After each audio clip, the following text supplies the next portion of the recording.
Ay mga palangga, ito po yung lingkod, buhay mahirap, buhay probinsyang mga palangga. Second day of adventure po namin dito sa Alaya Island. So dito po kami nag-overnight kagabi.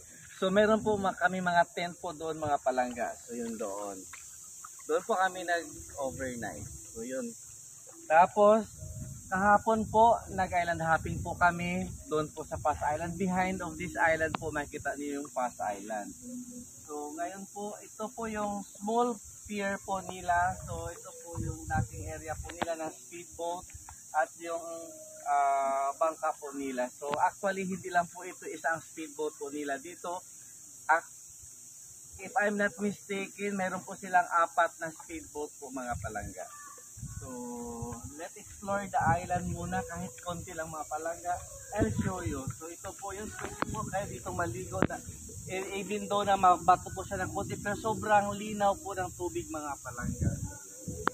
So meron din po silang kayak po doon. Wow, kayak. Meron din po siya doon jet ski sa taas mga palangga. Wow, jet ski. So yan po mga palangga. I'll show you later po iba pa po activities po dito mga palangga. So yan po muna mga palangga. Ingat po palagi and God bless us all. Bye for now. Para ano lang, 130.